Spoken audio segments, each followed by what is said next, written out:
अऊज़ु बिल्लाहि मिनश शैतानिर रजीम बिस्मिल्लाहिर रहमानिर रहीम रब्बि इश्रह ली सदरी व यस्सिर ली अमरी वहलुल उक़्दतन मिन लिसानी यफ़क़हू क़ौली. Now maybe this example was considered to be very trivial at that time. But nowadays, with the advancement of scientific knowledge, the mosquito is a wonder in itself. According to an estimate, 20 lakh deaths are caused because of mosquitoes. And who can know this fact better than us, people who are under the constant threat of dengue? We now come to know that a mosquito has 4 wings, which are though light in weight and silky, yet they are strong. The wings have a network of tiny blood streams in them, which act as fuel.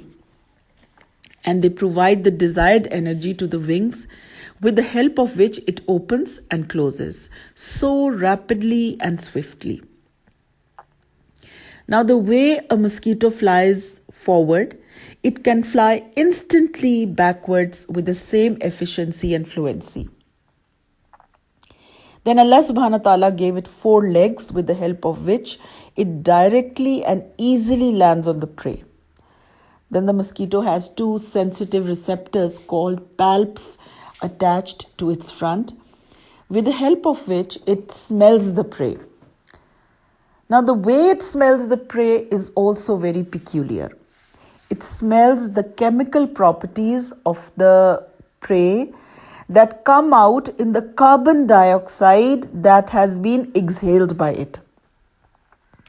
Then, with the help of these receptors, it selects a suitable place in the human body, somewhere on the thin network of capillaries, to suck blood. Now, only the female sucks blood, and that too is for a purpose, and that is to take protein from the blood, which helps the eggs in its womb to develop. In the eye of the mosquito, there are 6 dimensioned, thousands of lenses, which helps it to see something from uncountable angles. The mosquito has sharp teeth, and these teeth are turned backwards, and the mosquito moves its jaw to and fro like an axe on the prey and cuts the human skin with the help of its upper teeth. Instantly, the receptors in the human skin send signals to the brain, which in turn commands the concerned glands to release a chemical substance that reaches the affected area in a time span that is equal to 1,000th part of a second. And this chemical reaches via the blood, and its task is to quickly make the blood thick in the affected area so that it clogs there and act as a seal to the wound from all sides, and hence the blood is not wasted. Now, in order to combat this seal or temporary block, because it needs human blood, the female mosquito releases a chemical substance from its body as soon as it puts its teeth on the human body for sucking. And this chemical substance fastens the flow of human blood and delays the effect of the chemical that releases from the human body for a little while. And this enables the female to drink blood to its heart's content. And by the time the chemical from the human body reaches and starts its effect on the affected area, the female mosquito is done with its work. Now, the iman of the believers is enhanced by such examples which are a wonder of Allah's intricate art of creation. They do not get into irrelevant debate, and they feel what they are supposed to feel via these examples, or they achieve the mark for which this example was meant for. And what is that? Awe and reverence of Allah. But the ones who have decided not to believe, their faculties and reasoning are wrapped up in arrogance. They derive nothing out of it, whether the example is big or small, and they just laugh over it, that what an example Allah has chosen, how insignificant. Now, from this point, mankind is divided into 2 kinds. Ones that when they hear the word of Allah, they get misled and misguided. and then the ones who understand and get guidance. Now, what is the reason behind this difference? Is it that Allah subhanahu wa ta'ala has pre-decided that some people are born with the capacity to accept guidance and some are born without this capacity? No. Allah has equipped everyone with the same faculties. The difference lies within man's own heart. The difference lies in what he seeks. As it says in the Quran, that Allah shows the way to those who seek it, and the ones who do not seek and chooses transgression instead of obedience. Instead of remaining in the bounds of deen, he wishes and also tries to break these bounds and come out of it. This person, in other words, is a fasik, as the verse says. Verse 27, those who break Allah's covenant after accepting it and who cut aside what Allah has ordered to be united and cause mischief on earth, it is they who are the losers. Now, what is this covenant with Allah which the transgressors disavow? This refers to the time when the spirits of all men were made before they were sent to the earth, and all of them were gathered together, and Allah subhanahu asked them a question. What was that question? Alastu bi rabbikum, am I not your Rabb? And they replied with one voice, Bala, yes. The acceptance and affirmation of Allah as their only Lord and Master requires that men should in no way be disobedient to Him. Allah's books and His prophets came down to the world to remind them of this covenant and to renew this covenant and to teach them in detail how to act upon it. Now, those who break this covenant, how can they ever be expected to learn from the prophets and the books of Allah? Then what else do they do? The verse says, who cut aside what Allah has ordered to be united and cause mischief on the earth. Now, the cutting asunder of what Allah has commanded should be joined includes all kinds of relationships, the one between Allah and His servant, the one between man and his parents and relatives, between him and his neighbors, friends, between one Muslim and another, between one man and another. And actually, Islam means fulfilling one's obligation with regard to all these relationships, and this is also the way to follow the Sharia. Deficiency in fulfilling these obligations produce all kinds of disorder among men, and thus the transgressors end up by being destructive for others and for themselves. And the end of the verse says that it is they who are the losers.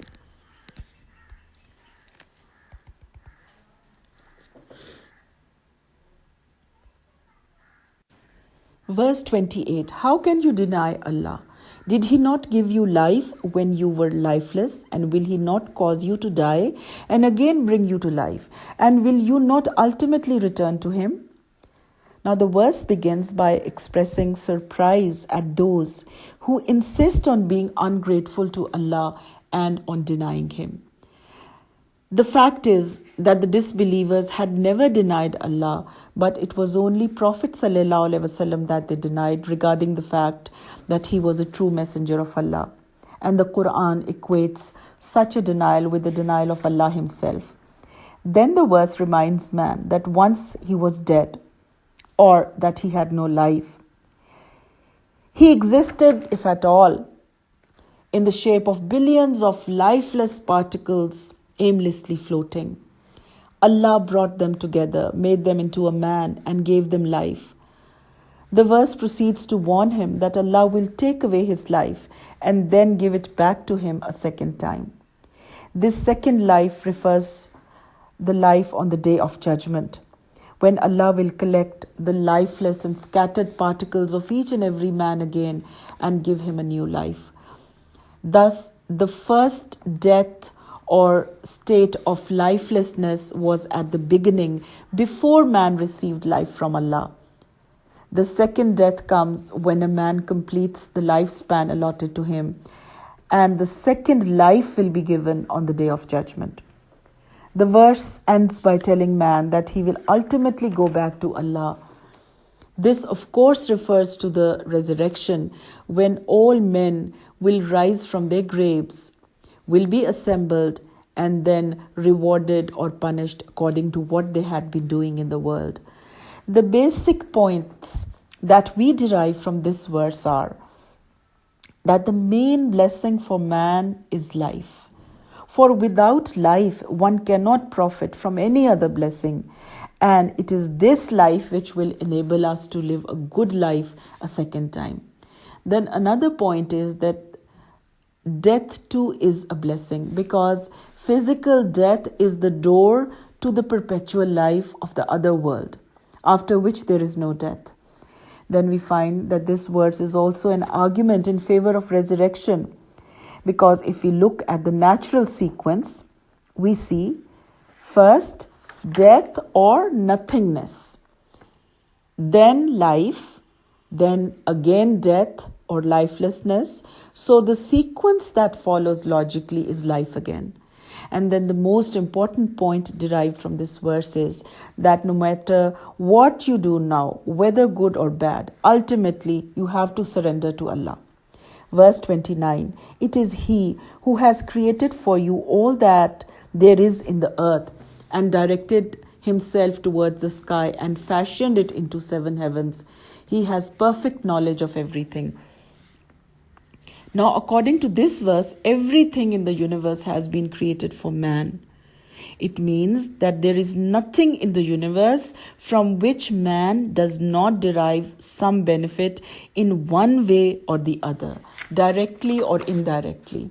There are things which man uses physically as food or medicine. Other things are useful for him without him even knowing about them. And even the poisonous and dangerous things or the forbidden things in any one of their aspects may be beneficial for him. And then everything can serve to teach him a lesson, to illuminate him, to recognize Allah's power, and in the interest of his life after death. Now, there was a Sufi poet by the name of Ibn Atta. He remarks in connection with this verse, he says that Allah has created the universe for you so that it should serve you, and you should serve Allah. A wise man should thus know that he will certainly get what has been created for him, and should not, in worrying about it, forget the being for whom he himself has been created. Now, after reading these verses, we have been introduced to yet another kind of character, and that is a fasik, a transgressor. Previously, we learnt about 3 characters in this surah: the muttaqeen, the kafirin, and the munafiqeen. And now the 4th one, the fasiqeen. Now, as we read muttaqi, kafir, and munafiq, these are 3 characters. They belong to 3 different categories. The end of the muttaqi, according to the Quran, is what? Muflihun, the successful ones. The end of the kafir was what? Azabun azim. They would get a great punishment. And what was the munafiq? Azabun alim, a painful punishment. And here we find the end of the fasik, or the transgressor, khasirun, the losers. The direct opposite of muflih is khasir. About this group too, it is said that it is difficult for them to get hidayah. Now, when we compare ourselves to the first 3 categories, we realize that alhamdulillah, we are not kafir.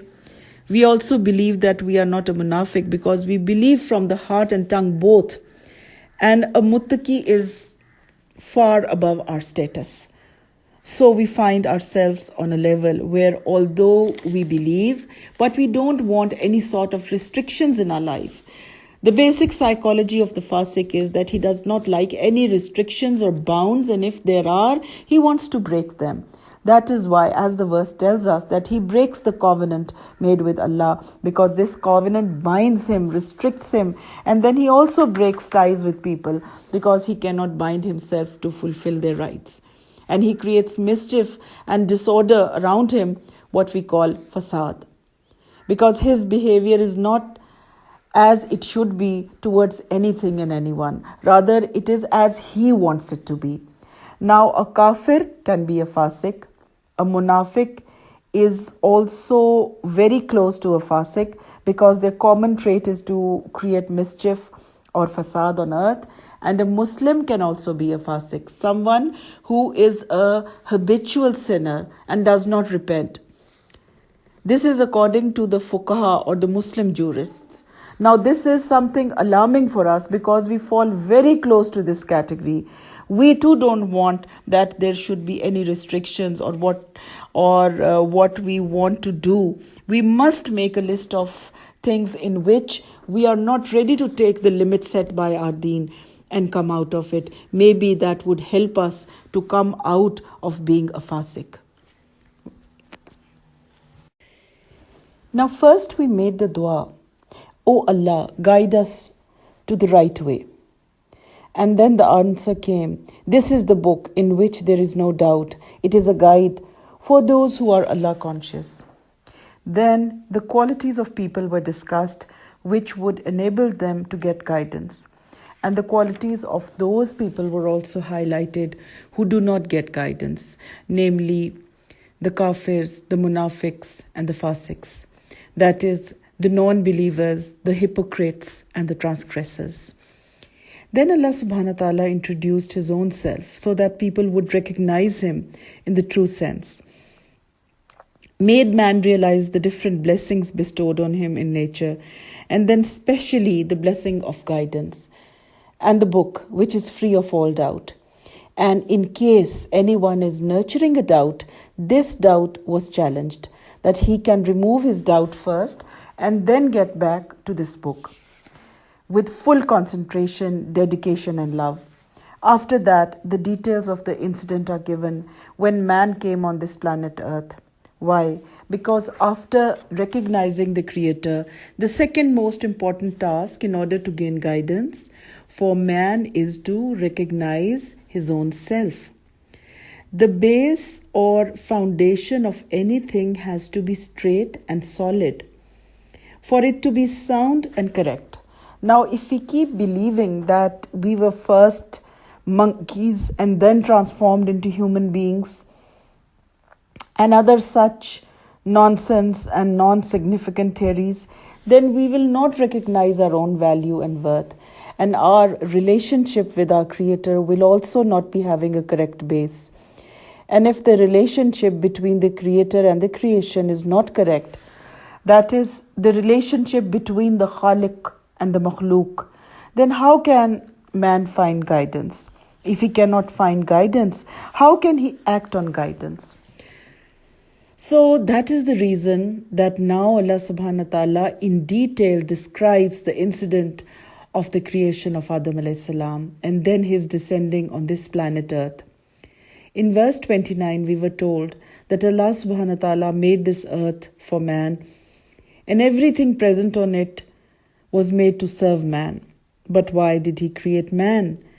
The coming verses describe the creation and also the purpose of creation of man is described. Verse 30, note that occasion when your Rabb said to the angels, "I am going to place a deputy on earth." The angels said, "Will you place there one who will make mischief and shed blood while we sing your praises and glorify your name?"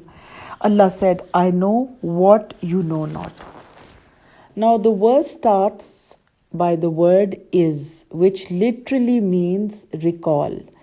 But technically this word is used when an incident that has taken place in the past needs to be recalled. So Allah subhanahu wa ta'ala reminds of the time when He told the angels that I am about to create a being who would serve as my deputy on earth. The word Khalifa means the one who exercises the delegated powers on behalf of another as his deputy. Khalifa thus is not the master but the deputy of the master. His powers are not his own but delegated to him by the real master.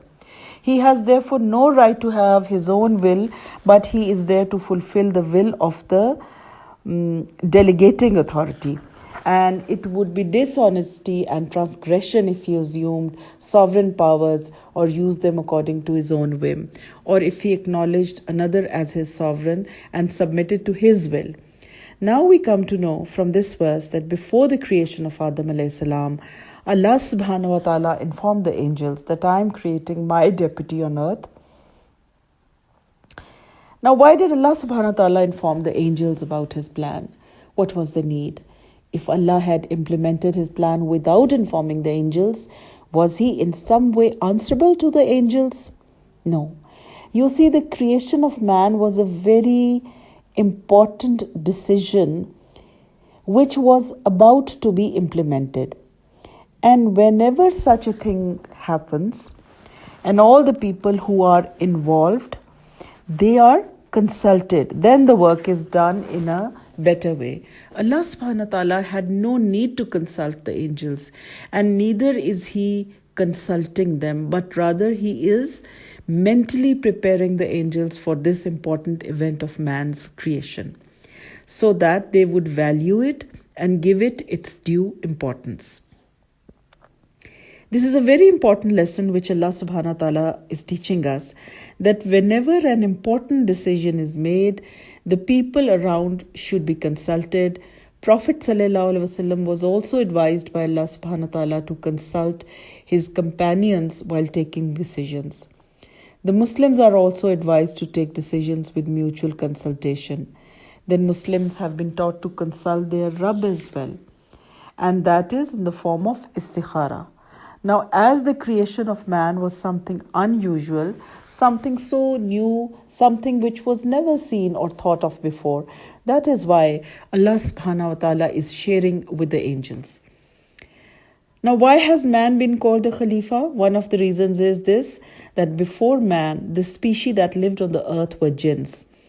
A narration says that 2000 years before the creation of man, the jinns were created.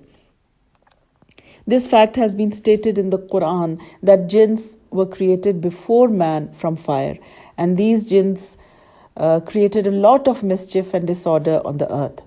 Now we must keep into consideration the fact that the jinns have not been given intellect and rationality, what we call aql, like the human beings.